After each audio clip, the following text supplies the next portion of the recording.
Agora nós vamos para o item 274, da segunda parte, capítulo 25 do livro dos médiuns. Espíritos que se podem evocar. É o título que nós temos aqui nessa...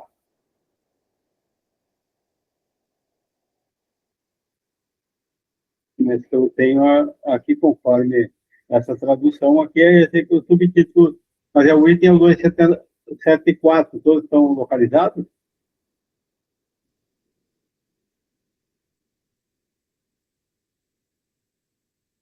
Pode ler para nós o 274, Silane, e depois a Jaque lê o 275, pode ser? Sim.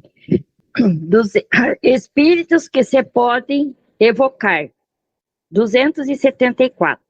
Todos os espíritos, qualquer que seja o grau em que se encontrem na escala espiritual, podem ser evocados, assim os bons como os maus, tanto os que deixaram a vida de pouco, como os que viveram nas épocas mais remotas. Os que foram homens ilustres, como os mais obscuros, os nossos parentes e amigos, como os que nos são indiferentes. Isto, porém, não quer dizer que eles sempre queiram ou possam responder ao nosso chamado. Independente da própria vontade ou da permissão que lhes pode ser recusado por uma potência superior. É possível se achem impedidos de o fazer por motivos que nem sempre nos é dado conhecer. Queremos dizer que não há impedimento absoluto que se oponha às comunicações, salvo o que dentro em poucos diremos. Os obstáculos capazes de impedir que um espírito se manifeste são quase sempre individuais e derivam das circunstâncias. 275. Entre as causas que podem impedir a manifestação de um espírito, umas lhes são pessoais e outras, estranhas. Entre as primeiras devem colocar-se as ocupações ou as missões que esteja desempenhando, e das quais não pode afastar-se, para ceder aos nossos desejos. Neste caso, sua visita apenas fica adiada. Há também a sua própria situação. Se bem que o estado de encarnação não constitua obstáculo absoluto, pode representar um impedimento, em certas ocasiões, sobretudo quando aquela se dá nos mundos inferiores e quando o próprio espírito está pouco desmaterializado. Nos mundos superiores, naqueles em que os laços entre o espírito e a matéria são muito fracos, a manifestação é quase tão fácil quanto no estado errante. Mais fácil em todo caso, do que nos mundos onde a matéria corpórea é mais compactada. As causas estranhas residem principalmente na natureza do médium, da pessoa que evoca, no meio em que se faz a evocação, enfim, no objetivo que se tem em vista. Alguns médiuns recebem mais particularmente comunicações de seus espíritos familiares, que podem ser mais ou menos elevados. Outros se mostram aptos a servir de intermediários a todos os espíritos, dependendo isto da simpatia ou da antipatia, da atração ou da repulsão que o espírito pessoal do médium exerce sobre o espírito chamado, o qual pode tomá-lo por intérprete, com prazer ou com repugnância. Isso também depende a abstração feita das qualidades íntimas do médium, do desenvolvimento da faculdade mediúnica. Os espíritos vêm de melhor vontade e, sobretudo, são mais explícitos com um médium que lhes não oferece nenhum obstáculo material. Aliás, em igualdade de condições morais, quanto mais facilidade tenha o médium para escrever ou para se exprimir, tanto mais se generalizam suas relações com o mundo espírita. E nós vemos que esses dois itens, o 275 vem complementando, explicando melhor o 274, né? Então, sobre os espíritos que você pode evocar. Então, quanto às possibilidades, eu estava lendo ali a primeira, eu lembrei daquela passagem que o Paulo do Carlos tinha tempo. Tudo lhe é lícito, mas nem tudo lhe convém.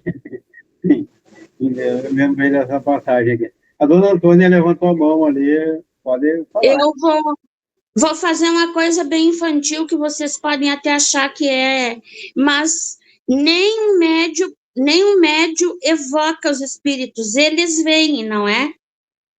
Chico Xavier, Divaldo Franco, eles não chamavam ninguém nunca. É o espírito que vinha até eles, né?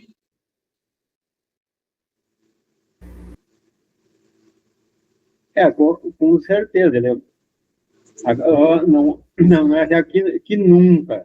Que tem lugares que fazem evocação, o próprio Kardec fazia, tem muitos exemplos ali, então é uma possibilidade, eles podem ser evocados. Mas a gente vê que nem sempre eles devem. Então, é caso muito específico, então, um fim muito sério. Para isso, o médium, a própria equipe mediúnica ali deve ser muito séria, todo o grupo, para poder fazer uma evocação. Porque jamais as pedras elas vos responderão. Então, conforme o grupo acha, pode chamar o espírito elevadíssimo, vai vir um qualquer ali que está em sintonia com aquele grupo e vai responder. Então, a gente não é proibido, a gente tem uma orientação de evitar. Mas, até pode, digamos, numa casa espírita, às vezes tem dia lá, um dia X, lá, é provocar, digamos, o coordenador dos trabalhos, para ver se tem alguma orientação, não sei o que. Então, ela acontece, ela não deve ser regra, e deve ser feita só em caso muito especial, que no meio certo, com as pessoas certas, então, e o objetivo, acima de tudo, o objetivo elevado. Não é para curiosidade, não é porque o meu parente, não é os apegos, não é. Daí, esse que é o que deve ser evitado. E aqui a gente vê que ali tem as explicações, que até também, senão eu vou entrar muito no assunto aqui, vou vamos seguir os comentários, deixar outro comentar. Também, o que eu disse, não foi que é para reflexão de todos. Continuar. Bom dia, Maricela, seja bem-vinda.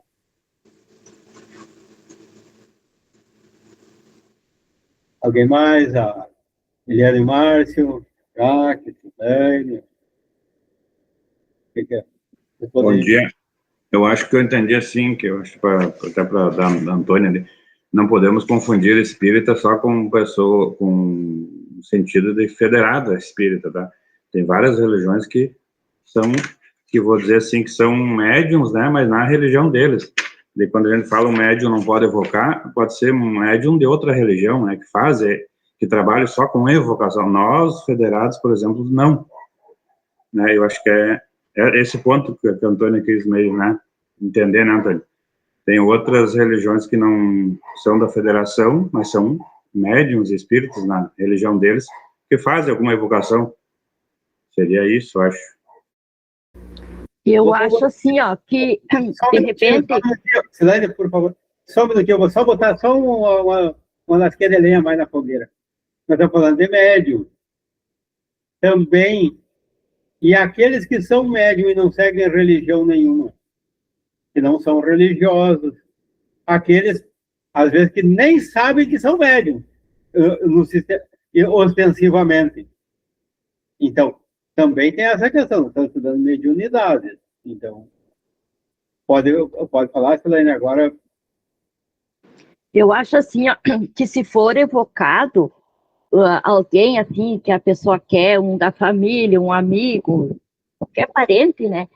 Pode vir algum espírito passar-se por aquela pessoa que foi evocado.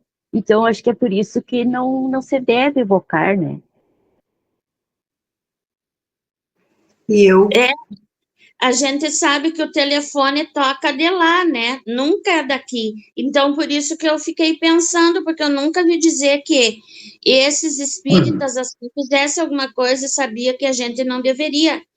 Claro, dentro do nosso espiritismo, né? A gente sabe que tem outras religiões que eles baixam o espírito e não sei o quê, mas dentro do nosso, porque no pensamento, acho que a gente, sem querer, às vezes evoca, né? Quando a gente pensa e naquela pessoa, acho que a gente, sem querer, está evocando.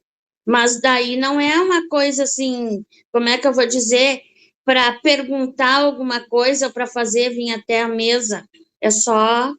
Era isso que eu queria saber, porque eu nunca vi dizer que médios sérios fizessem isso, né?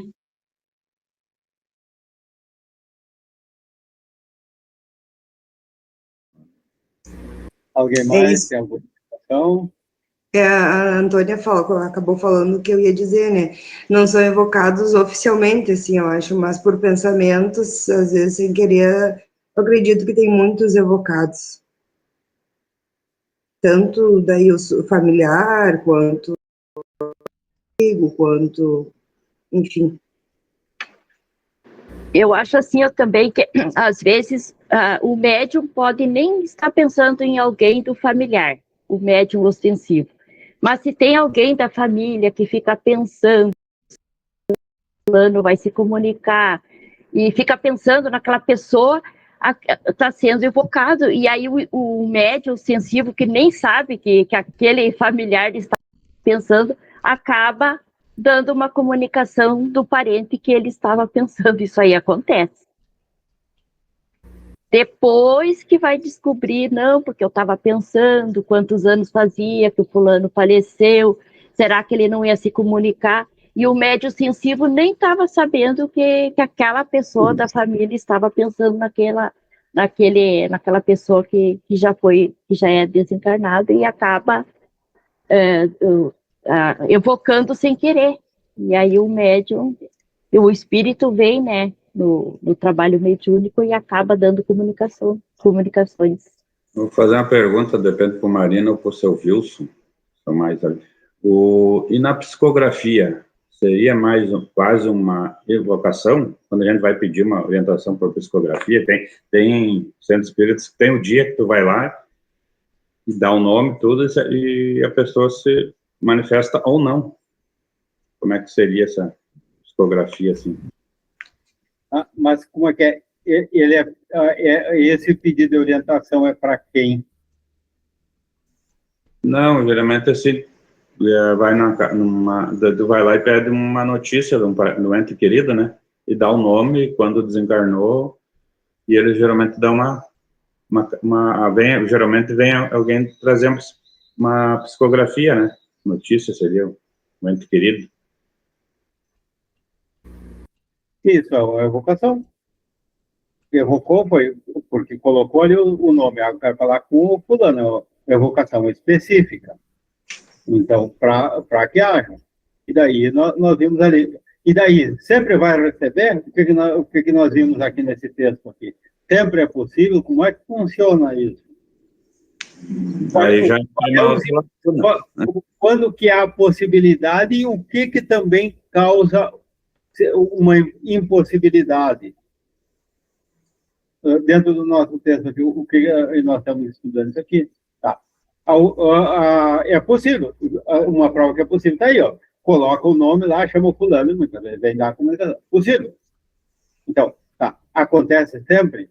O que pode, por que às vezes acontece, às vezes não? Como é que funciona? Então, daí é o que nós estamos refletindo aqui dentro do nosso.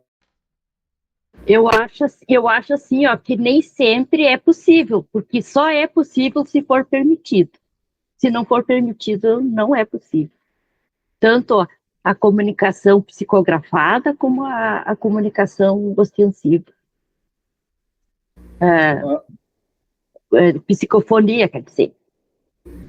Tá. É só o meio, né? Tanto faz que a comunicação existe igual. Mas assim, ó, tá. Uma é a Celane falou ali, a permissão. Qual seria outra impossibilidade? Tá.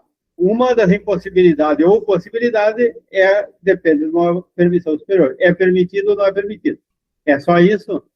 Se é permitido, você comunica ou tem alguma outro detalhe que ainda leva em consideração?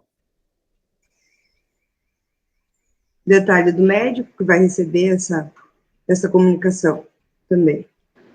Porque, assim, ó, nem sempre aquele espírito que foi evocado, ele está preparado para dar uma comunicação.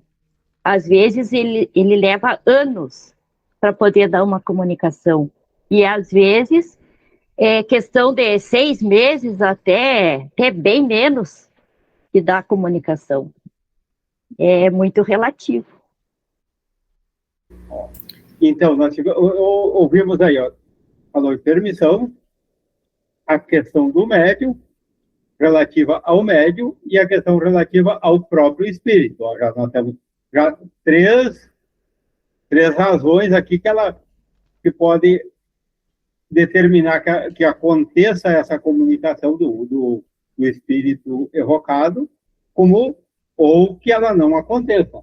Mais algum detalhe, ou mais uma explicação disso? Pelo que eu li ali no 275, é a questão da materialidade, né? Que eu também desconhecia, que em mundos mais superiores o espírito está mais, assim, desmaterializado, pelo que diz aqui, então a comunicação fica mais fácil, né? E em mundos mais inferiores é mais difícil. É isso que eu entendi aqui nesse 275. E como é que seria essa aqui dos mundos inferiores, aqui, a dificuldade do espírito dar essa comunicação aqui? Nós vemos que isso aqui então, eu vou com o espírito e ele está encarnado. Então, ele está encarnado aqui ou ele está encarnado num mundo jamais evoluído? Daí que há essa diferença. Como é que nós vamos compreender, vamos explicar esse acontecimento aqui, né? Se ele está no mundo, ou está no mundo inferior, por que essa dificuldade? Se está no mundo mais, por que é mais fácil? Como que funciona isso? O porquê eu não sei, mas eu sei que tem espíritos inferiores que tá lá no umbral, braceando barro, e se comunica. Não sei. Aí o porquê eu não sei. Mas nesse caso ele estaria encarnado ou não? Nesse caso, desencarnado. Tá. Mas nós estamos falando aqui encarnado. Por quê? Assim, eu vou evocar o espírito daquele que foi meu avô nessa encarnação. Mas ele está encarnado. Ele hoje é o meu netinho. E daí? Ele vai se comunicar ou não vai se comunicar? É possível ou é impossível? será que através do sonho não se comunica? Também uma pergunta.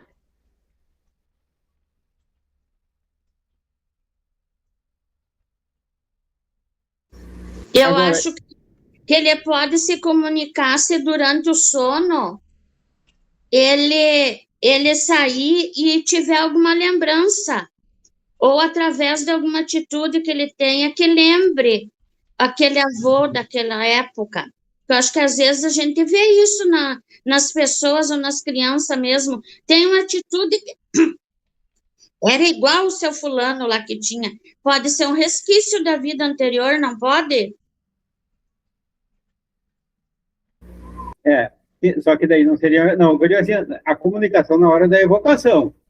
Então, nós reunimos, fazer evocação. O espírito, para se comunicar ali, dar uma psicografia, uma psicofonia ali naquele momento, e daí, nesse caso. E ainda, tá, o meu avô é o meu netinho agora. Ele vai se comunicar ou não? É possível, é possível. Ou, digamos, o meu avô já estava bem evoluído e hoje ele está reencarnado e até no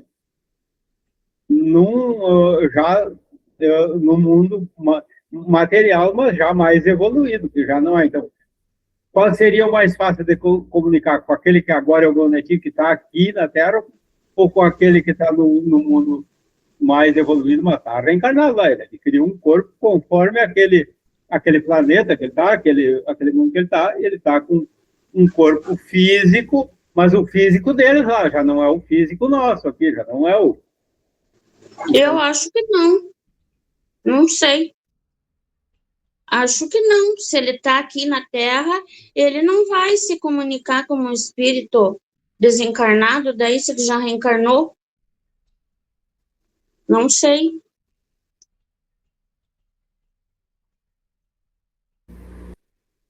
E daí, seu Wilson? Que está anotando, tá... Ali vamos pegar agora, não vou ficar só eu aqui. De âncora? O estudo diz espíritos que se podem evocar. Começa por aí, que se podem evocar. Não dá para entender que Kardec estava dizendo que não deve evocar. Ele está dizendo que pode evocar qualquer espírito, não importa o grau de evolução nem o tempo em que o espírito viveu na Terra. Aqui ele está falando dos desencarnados. Ele diz que só existem alguns obstáculos para obter a comunicação, porque poder a gente pode tudo. Agora vai ter a resposta, já é outra questão. Aí ele coloca a questão das missões. Os espíritos não têm tempo superiores, pelo menos, tempo disponível, estão sempre ocupados. Agora imaginemos que numa sessão aí mediúnica eu resolva evocar o próprio Allan Kardec. Eu sei se ele reencarnou? Eu sei o que ele está fazendo? Será que ele tem tempo para vir me responder ou satisfazer uma vã curiosidade, ou mesmo que seja uma intenção um pouco mais elevada? Isso é mais importante do que a sua atividade? É bem difícil que seja, porque as missões que eles recebem quando se trata de um espírito superior são de grau elevado e que demandam uma presença, entre aspas, né, já que se trata de espírito, mas uma atenção mais constante para que a missão seja bem sucedida. E também tem outro fato, que foi aqui entrado em questão: o espírito pode estar reencarnado, embora o Kardec diz que isso não é um obstáculo absoluto. Mas depende onde está o espírito reencarnado. Se ele está no mundo inferior, aí como é que vamos dizer assim, como é que pode estar no mundo inferior se o espírito não retrograda? As próprias obras básicas dizem: se eu vou evocar um espírito, é o espírito de alguém que eu soube pela história, ou que eu conheci, que já desencarnou, que estava vivendo na Terra. E agora ele está vivendo no mundo inferior? Pois é, Kardec coloca aqui que pode. E nós sabemos que existem os degredos. Quando a pessoa chega num grau de perversão em que ela não pode mais acompanhar a evolução do planeta que está encarnada, ela vai para um outro que é de acordo com a sua sintonia vibracional, e geralmente é inferior. Então aí a comunicação é mais difícil, porque o seu perispírito é mais denso e não está muito apto a receber esse tipo de comunicação que vem do evocador, através do fluido cósmico, que é o veículo de comunicação do nosso pensamento. Mas se ele está no mundo superior, aí é mais fácil, porque o seu perispírito é menos denso e ele é mais apto a receber esse tipo de chamado e também de atender. Mas se ele está encarnado, em que momento ele pode atender? Assim como no desdobramento, ele pode entrar num estado de sonolência, algo parecido assim, em que ele cessa um tanto quanto a sua concentração na vida encarnada, ou seja, nas atividades físicas, né? E pode se desdobrar como um espírito que se manifesta num outro ponto em que se encontram encarnados, como também no mundo espiritual, e dar a sua comunicação. Mas mais fácil é quando ele está dormindo, que é o que mais acontece. Uma outra questão aqui: que Kardec coloca: o espírito pessoal do médium exerce sobre o espírito chamado. Qual é a influência? Aí eu fiquei pensando, mas o que nós somos? Quando nós perguntamos o que nós somos? Nós somos espírito, perispírito e matéria. E Kardec coloca aqui o espírito pessoal do médium. Dá a impressão que é uma terceira pessoa, mas não é. É a parte consciente, a essência. Porque o médium que a gente fala é o corpo, que é o intermediário. Corpo do encarnado. Então, como é que é a sua essência? Ela repele ou atrai o espírito evocado, e tudo isso influencia. Vamos ver outras coisas que eu anotei aqui. A Antônia disse que no espiritismo não se evoca, o médium não evoca, ela usou o termo, né?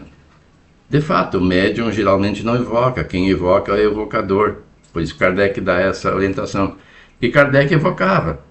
Ele não era médium, então ele dependia de médiums que o assistiam. E daí fazia a evocação mencionando o nome do espírito que ele queria se comunicar. Às vezes ele queria uma resposta de São Luís, às vezes ele queria uma resposta do guia do médium. Por exemplo, dava uma comunicação lá e ele achava que precisava de um maior esclarecimento. Aí vinha o espírito sofredor e esclarecia, mas ainda ele não ficava satisfeito. Tem isso registrado nesse próprio livro que nós estamos estudando aqui, de fatos que aconteceram, que não fica bem claro. Aí vem aliás, tem uma questão bem interessante que é no livro O Céu e o Inferno. Se não me engano é Senhor B, que ele chama, ele não dá o nome da pessoa. Uma pessoa que morreu e depois foi constatado que na verdade não tinha morrido. Foi enterrada viva. Você deve ter lido isso. E aí ele deu a sua comunicação. No primeiro momento meio revoltado, porque achou que era só uma vã curiosidade, que por isso chamaram-no, mas ele foi trazido. Depois ele entendeu que não, que o propósito de Allan Kardec era mais profundo, é saber entender como é que isso se processa, para evitar que nós mesmos incorramos nas mesmas causas que levaram aquele tipo de sofrimento. E ele deu seus esclarecimentos, mas não foram bem claros. Aí veio um outro espírito mais elevado, que complementou informando o porquê de tudo aquilo e que foi uma escolha dele, que não precisava ele passar por aquilo. Mas a questão consciencial às vezes é tão pesada que a gente não se permite um perdão simples como é possível pela transformação. A pessoa sente necessidade de passar pelas impressões semelhantes àquela que passou a sua vítima do passado, para daí se sentir quite para a própria consciência. Que é um equívoco, não é preciso passar por isso. Por isso Pedro disse que uma boa ação cobre a multidão de pecados, eu sempre cito isso. Mas tem gente que pensa assim, e a liberdade é de cada um. Então houve ali uma evocação. O que Kardec orienta é o modo como fazer com segurança. Ele falou qualquer um, não importa o grau de evolução. Aí eu vou evocar um espírito de uma pessoa que eu sei que na Terra foi muito perversa, foi uma pessoa violenta, insensível, um psicopata, por exemplo. Eu evoco. Eu vou ter ascendência moral sobre ele? Eu me recordo de uma pessoa conhecida nossa que contou, no tempo da adolescência, morava em Passo Fundo, e resolveram fazer a brincadeira do copo. E aí abriram para quem quisesse se comunicar, achando que aquilo era só para se divertir, que nada ia acontecer. E um espírito se manifestou.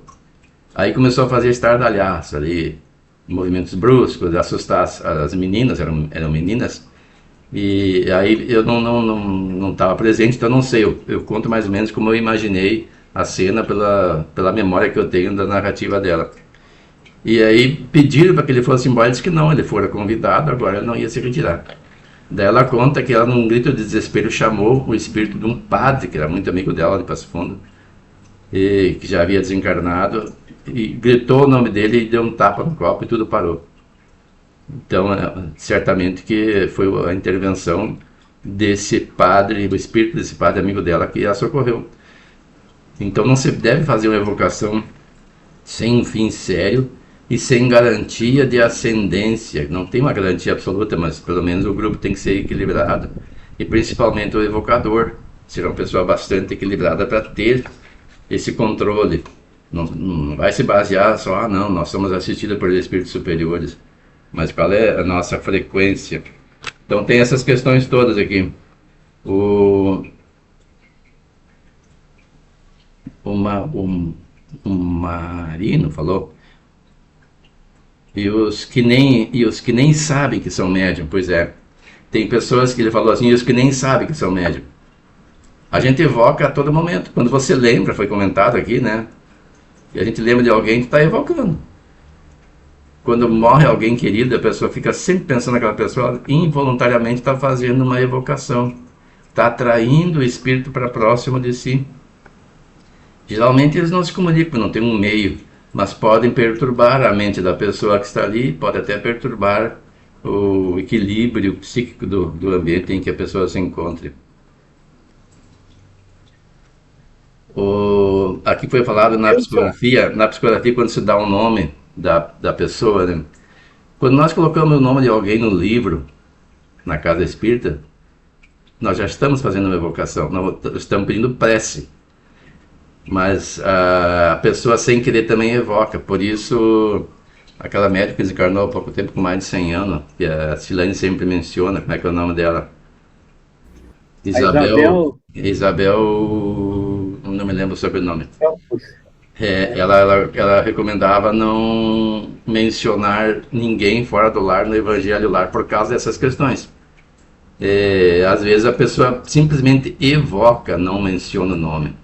Então a pessoa até pode mencionar, mas de forma indireta, pedir para que o nosso guia protetor, os espíritos que nos assistem, intervenham em benefício daquela pessoa. Porque senão a gente vai se vincular a ela e vai se perturbar em vez de ajudar. Aqui nem sempre o evocado está preparado para a comunicação, disse a Silane. Eu sempre menciono também Missionários da Luz, a preparação que houve para aquele senhor. Não havia evocação direta, mas a esposa dele queria saber, porque queria saber o estado dele, quem o matara, imaginava ela, em via pública. E a polícia desconfiava que era um suicídio, que de fato ocorrera. Então o espírito foi preparado para que ela não tomasse conta da verdade, que era um suicídio, porque isso ia abalar muito ela.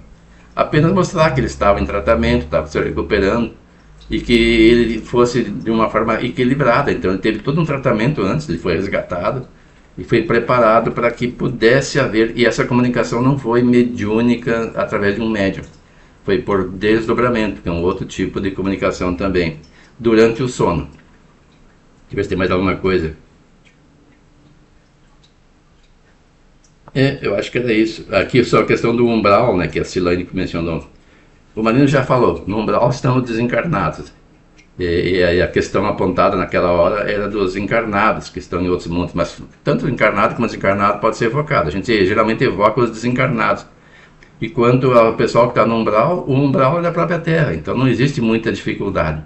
Agora, se for o umbral do mundo inferior, aí sim, a dificuldade é bem mais expressiva. E nos mundos superiores, eu acredito que nem haja umbral. Então era isso por hora. Uma coisa que o Wilson tocou aqui, que eu acho muito importante a gente esclarecer, por causa que eu vi bem recentemente uma pessoa sendo com dificuldades e vi na prece da própria pessoa o tipo de ligação mental. Ela sentiu que estava com um problema, que tinha espírito que estava próximo dela, a pessoa da família, mas daí na prece ela começou a prece e dali a pouco ela estava se dirigindo ao espírito, como se estivesse conversando com o espírito, dizendo para ele o que ele tinha que fazer, como se estivesse doutrinando, vamos dizer, como diziam antigamente, como se estivesse dando uma orientação para o espírito. E ela já estava com problema por causa disso. Então, ela estava com uma ligação mental com ele, ela estava conversando com ele. Então, é esse que, no caso da Isabela, ela orientava, e que não é, porque no Evangelho Lar, ou na hora da prece, fazer, não, é esse o cuidado de não se ligar com o espírito. Ah, bom, eu quero fazer prece pelo fulano, pelo tio, pelo pai, pelo avô, pelo vizinho, pelo não sei o que desencarnou. É por ele, não é para ele. Então, vou pedir para quem? Pedir para se dirigir ao Espírito Superior, pedindo as providências que for permitido, tiver a justiça de Deus, que a espiritualidade o assista. Não vai dizer, ah, meu querido, eu quero que tu esteja bem. Eu lembro que quando... Não vão dirigir o pensamento a ele em si. Então, é nesse sentido. Então, e que a gente, às vezes, ainda não compreendeu bem isso aí, acaba fazendo essa evocação inconsciente e ele, normalmente, do lado de lá, pode estar também com aquela, ainda com aquele apego que tinha quando encarnado a nós. Daí é só, o plug está ali, tá tombadinha, está prontinha, é só ligar. Então, os dois estão com aquela simpatia, estão com aquela sintonia de pensamento, muitas vezes. Então, o que vai acontecer? Então, daí, eu fui fazer a prece por causa que eu estava sentindo que aquele espírito estava necessitado, que estava me perturbando. E daí isso vai ajudar? Não, só vai piorar. Então, a gente tem que ter essa consciência. A gente pode ajudar, é bom ajudar, mas é que nem tu querer ajudar um diabético dando um punhado de doce. A gente tem que ter o conhecimento. O docinho é muito bom dado no Natal, não sei o quê, mas tenha cuidado se o nosso presente vai ser bom ou vai piorar a situação daquele que a gente quer bem. É mais ou menos aí, né?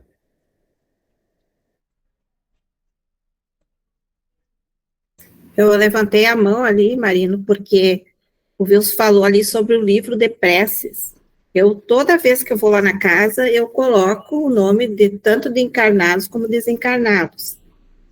E aí eu fiquei em dúvida. Isso é uma evocação, então? Eu vou retornar ao que eu falei. Qual é o teu pensamento na hora que tu põe ali? Depende. Para que eles... Tu tá pensando... Estou pensando em ajudar. Na pessoa em si, tu está direcionando o teu pensamento à pessoa? Não, eu estou pedindo a oração. A espiritualidade, a proteção para aquela pessoa. Até aí depende. Para a espiritualidade, para os espíritos, seja superior, seja inferior, o que vale? O pensamento. Então, tu está grafando ali. Mas qual é o teu pensamento no momento? Então, é isso que a gente tem que nos educarmos através do conhecimento, da razão. Então, bom, eu quero ajuda fulano. Aqui, se nós temos um parente, aquele que nós temos que prestar assistência, está doente, procura o auxílio do médico, daquele que para aquela necessidade dele é capaz de ajudar. A gente ajudar. Então, a gente está procurando o auxílio daqueles que têm a possibilidade de ajudar. Não sei se na verdade, eu acho que é importante justamente conhecimento, porque a partir de agora eu vou prestar mais atenção quando eu for lá colocar, né? Porque, na verdade, eu estou querendo que façam oração para eles, né? Mas é importante orar e vigiar, prestar atenção no que está fazendo. Eu vou colaborar um pouquinho com essa dúvida da Jaque, assim, conforme experiência minha também, né? E com os estudos. O que eu percebi, assim, estudando tanto a doutrina espírita, quanto em relação à saúde mental mesmo. Eu acredito que com a fala do Marino, a gente pode somar essas coisas, né? E as coisas somadas, elas sempre nos auxiliam. Eu acho que pegando, assim, a fala do Marino, o que a gente tem que ter um cuidado? Que é isso que acontece se a gente pega e direciona uma prece para a pessoa, né? Por isso que o Marino fala tanto no pensamento, né? O pensamento é uma energia psíquica. Então, assim, primeiro que a gente precisa tentar buscar estar a gente bem nas nossas emoções. Porque a emoção é uma energia, que ela vai através do pensamento e através do psiquismo, né? Então, o que é importante nessa situação? Se a gente direcionar para a pessoa, como a gente tem uma relação afetiva, às vezes, com essas pessoas, a gente acaba o quê? Entrando em sintonia com aquela emoção, entende? Então, por exemplo, se tu sente uma tristeza dentro de ti, e naquele momento tu vai pedir uma prece para a pessoa, e aquela pessoa tá também com essa emoção, tu vai conectar com essa emoção. Por isso que a gente, como médium, muitas vezes se sente, às vezes, triste, não sabe por quê, né? Ah, mas eu não tenho nada, por que será que eu senti essa tristeza? Por que será que eu senti essa raiva? Por que será que eu senti? Então, a importância de a gente reconhecer as nossas emoções, porque reconhecendo bem as nossas emoções, a gente vai poder dar uma resposta ao que vem externo. E o que vem externo pode ser visível ou invisível, né? Aquela energia, que pode ser também de um desencarnado. Então, assim, sempre procurar a gente manter equilíbrio. E quando a gente está em equilíbrio com as nossas emoções, a gente vai poder solicitar um auxílio através da espiritualidade para aquela pessoa que partiu, que não está mais aqui, e que a gente deseja o bem. Então, na verdade, a gente está fazendo um ato por amor, né? Então, claro que eu acho que ele é muito bom e saudável, mas ter esse cuidado, assim, para não sintonizar, porque às vezes a gente vai pedir oração, tipo, mas eu tô com saudade, eu senti saudade e fiquei triste. Eu vou lá pedir uma oração. A gente acaba direcionando o pensamento e entrando em contato. A nossa tristeza, se aquela pessoa ainda não está bem, né, ainda não cumpriu o processo dela, né, a gente sabe que mesmo depois do desencarne tem um processo a ser cumprido, né, pelo espírito, então a gente pode entrar em sintonia. Então é uma linha muito tênue mesmo, não é simples, não é fácil, vamos dizer assim, mesmo quando a gente estuda, mesmo quando a gente tem experiência, é muito fácil de a gente cair, né, nessas situações em face dos nossos desequilíbrios, em face das nossas emoções. Então, por isso, conhece-te a ti mesmo, né.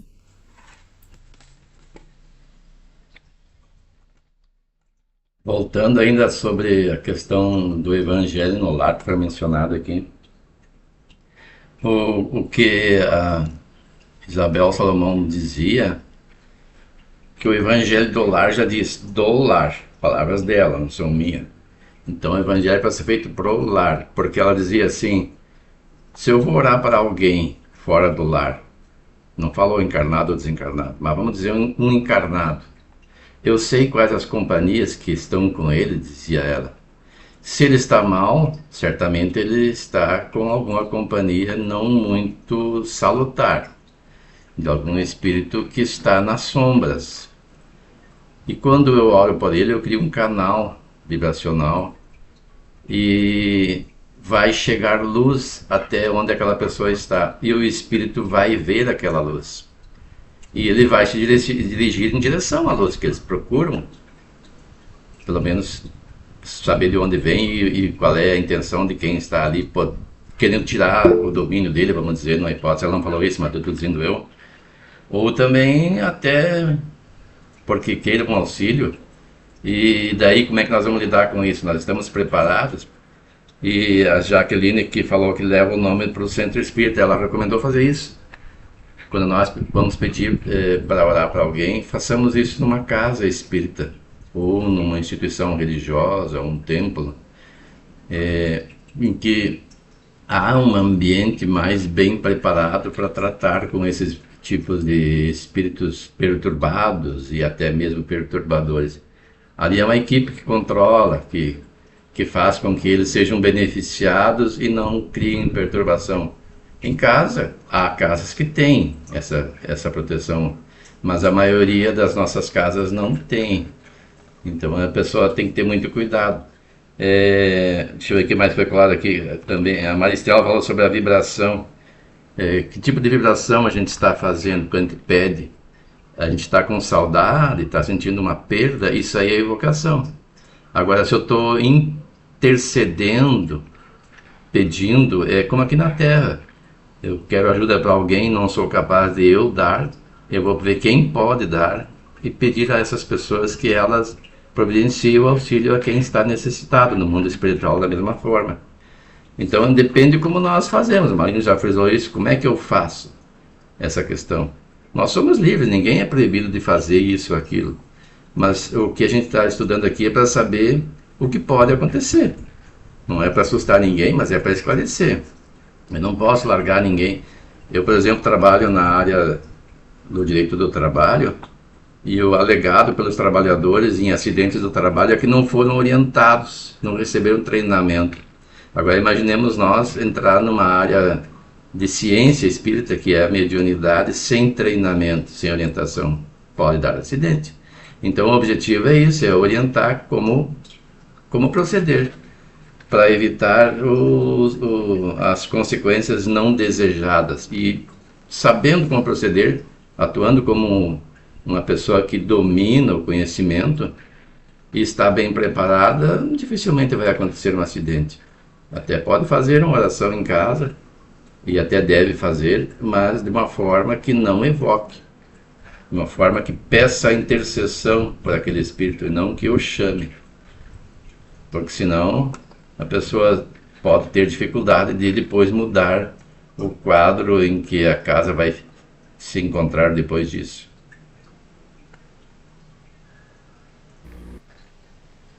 Não tem os parentes que a gente evita de convidar a vir na nossa casa? Porque se a gente sabe que se vir vai ser difícil a coisa. E os outros a gente não sabe se não estão numa situação dessas, e que se não vai ser mais difícil ainda de nós dispensar.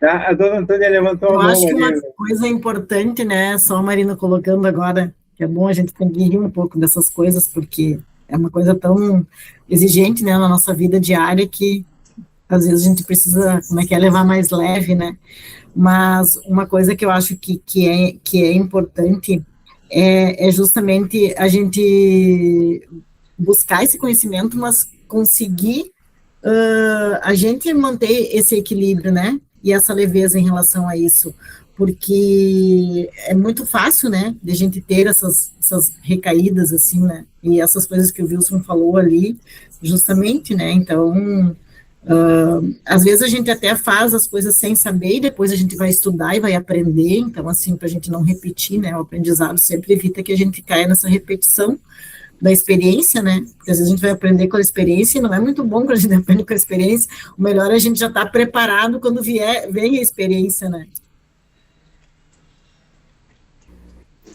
Eu só ia dizer que eu faço assim, ó, eu faço evangelho no lar, e quando eu faço minhas orações, eu peço muita luz, muita paz para todos aqueles meus irmãos desencarnados, e que eles permaneçam no plano espiritual até a sua reencarnação. Tá errado isso?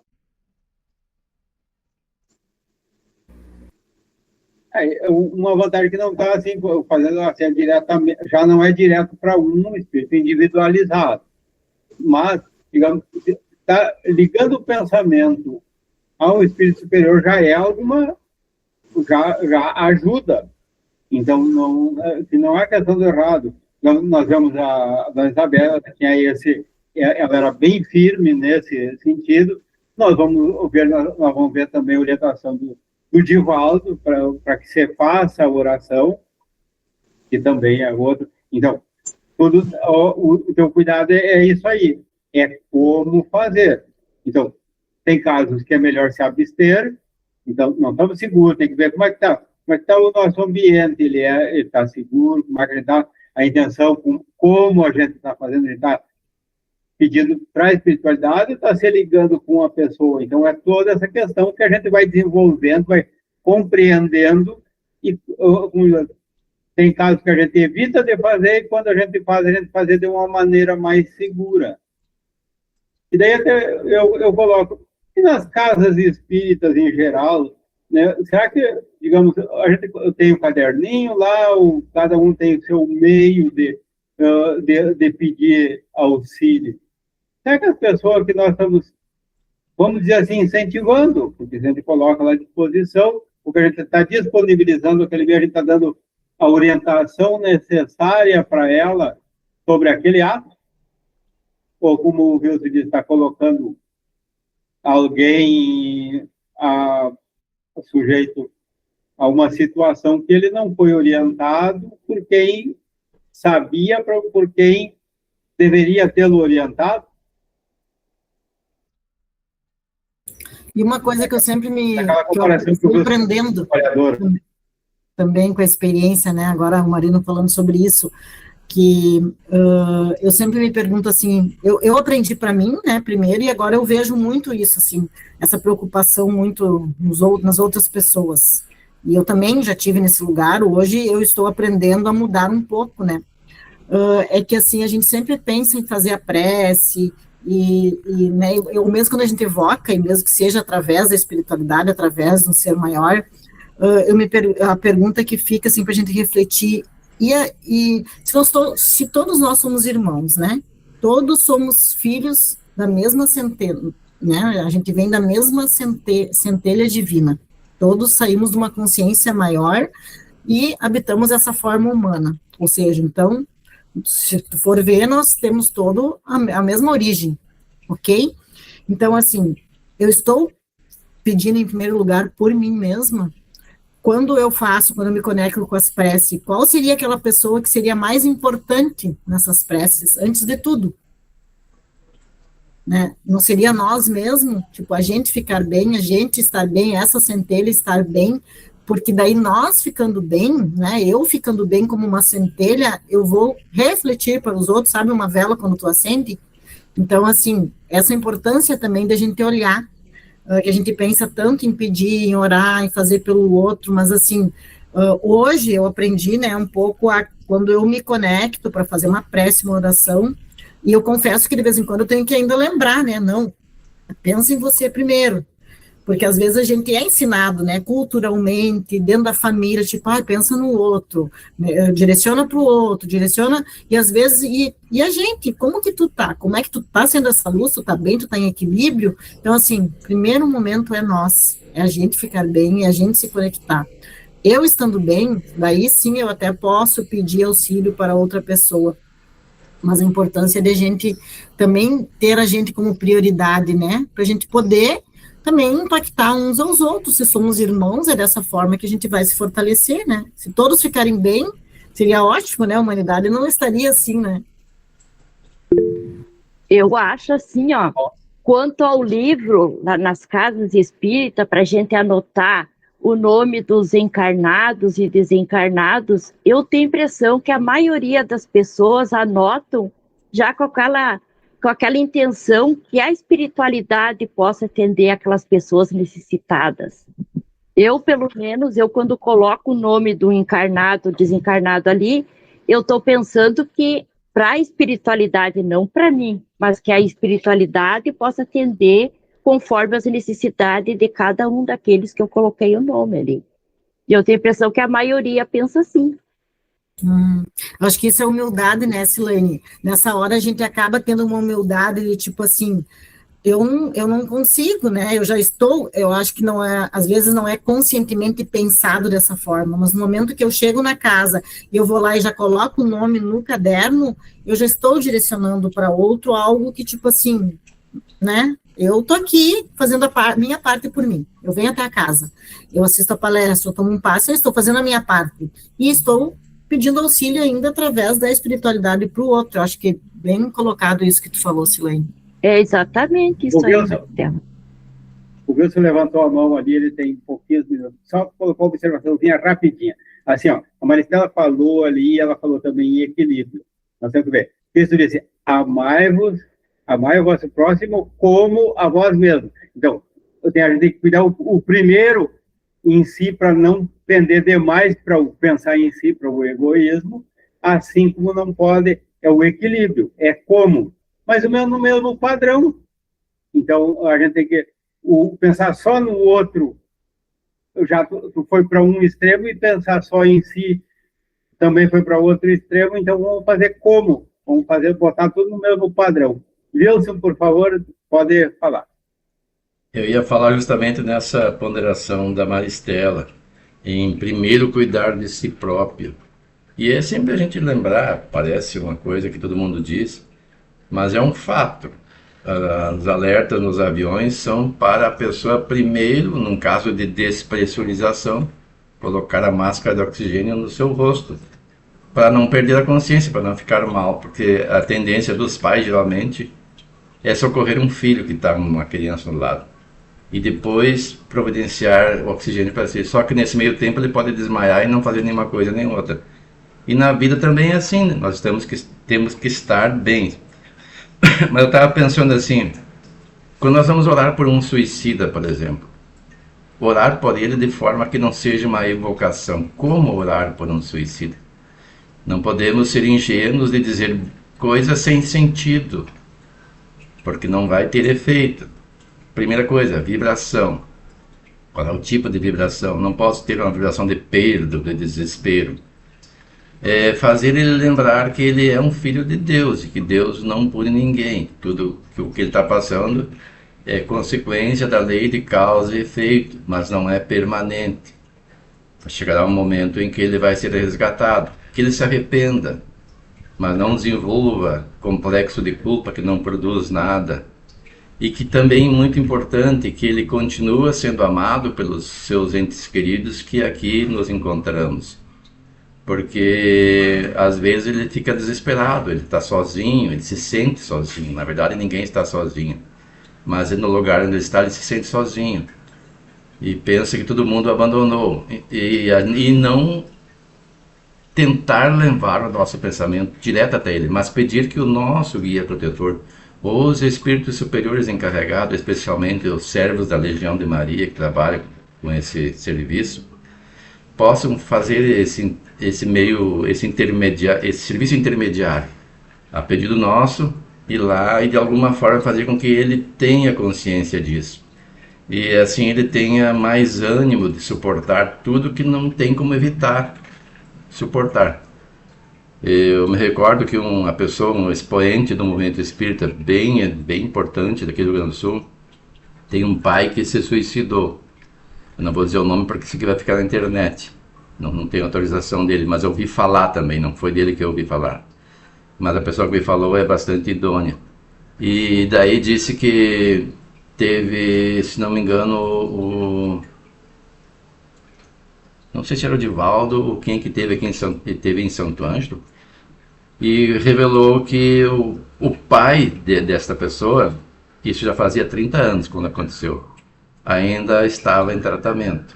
Então não é uma recuperação rápida, dependendo do grau de responsabilidade do espírito. Os danos são severos. Por exemplo, se eu tento um suicídio e não morro, dependendo do instrumento que eu use com esse objetivo, meu corpo vai ficar lesionado. Eu vou precisar de tratamento médico e fisioterapia e às vezes não vou conseguir tão cedo uma recuperação e talvez nem nesta encarnação. E não é diferente para o perispírito, porque o perispírito sofre as consequências da agressão feita ao corpo. Então vai um tempo, primeiro drenar as energias que ele provocou, até ser socorrido e depois tratado. Tem todo um processo, não existe assim um milagre. Agora ele está recuperado e está bem. Temos que lembrar sempre aquele fator, né? A lei de causa e efeito. Existe a intervenção dos espíritos superiores, especialmente dos que tratam da recuperação dessas pessoas, e que vão fazer com que o seu perispírito seja preparado para uma nova reencarnação, talvez para daí concluir esse tratamento. Então também tem várias coisas que entram aí que nós não podemos aquilatar, porque não conhecemos a intimidade de cada um, que são as atenuantes e as agravantes do fato, né? Mas em todo caso, fazer o espírito lembrar sempre que não foi esquecido, que nós nos lembramos deles e ansiamos pelo seu retorno para conviver conosco, para sentirmos o prazer que tínhamos quando com ele convivíamos. E assim ele vai ter mais ânimo, mais vontade, mais energia para suportar as consequências que agora são inevitáveis. E confiar na providência divina, porque se nós nos desesperarmos, nós estaremos duvidando da providência divina. E aí é uma falta de fé também. Bom, estamos no nosso horário. Outra coisa, eu vou perguntar o que vocês acham de nós fazer um recesso no domingo que vem, nesse intervalo, bem ano, já mete visita ou sai, ou coisa assim. Me parece que seria... É a minha impressão, se vocês concordam, daí a gente pulamos o próximo domingo e voltamos no seguinte. Eu até concordo, porque eu, inclusive, não estou em casa, né? Aí fica mais complicado. Uhum. Então, levanta a mão quem concorda. Então, tá. Então, domingo que vem, não olhei que data é, mas entre Natal e 1º do ano, a gente não vai ter o nosso encontro. Então, desde já, eu desejo um feliz ano novo para todos. Desejo que também, no dia do Natal, todos tenham o seu coração como uma manjedoura de luz, recebendo o Cristo, porque Ele está sempre conosco. É só nós recebê-lo. Não é só no dia de Natal, é todos os dias. Mas nesse dia que a gente nos eleva, celebrando aquela data que para nós a gente entende como representativa do dia do seu nascimento. E assim como a gente comemora entre nós aqui, entre os nossos familiares, os aniversários de cada um, também vamos comemorar desse nosso irmão, que é da nossa grande família, o nosso primogênito entre nós aqui na Terra, vamos dizer assim, porque é o nosso irmão maior. Aquele que irradia da onde ele está em todos os momentos, como agora que nós nos encontramos, mais de um reunidos em seu nome, recebendo seu amparo e confiando com fé nessa caminhada, nessa proteção, e que cada um de nós possa absorver essas energias, transmitir para aqueles todos que nós tenhamos direcionado no nosso pensamento, e que se transforme em luz para cada um, em energia para todos nós, e que possamos, com a graça de Deus, ter a felicidade que tivemos durante este ano, no ano que vem, e continuarmos o nosso estudo, buscando pelo nosso burilamento espiritual, que nós possamos, com certeza, assim como neste ano, nós estamos saindo melhores do que entramos na virada do ano que passou, no ano que vem nós comemorar mais um ano de experiência e de aprendizado. E que assim seja. Assim seja. Assim seja. De minha parte, também só tenho a agradecer a presença de vocês nos nossos encontros. Eu aprendi muito neste ano. Espero que eu continue aprendendo aí nos anos que vem. Bom final de ano a todos. Eu também espero aprender muito. Wilson, Marino, Todos, e também quem todos quiser ficar... ensinamos e todos aprendemos, né? É, verdade. Eu também sou grata por ter vocês.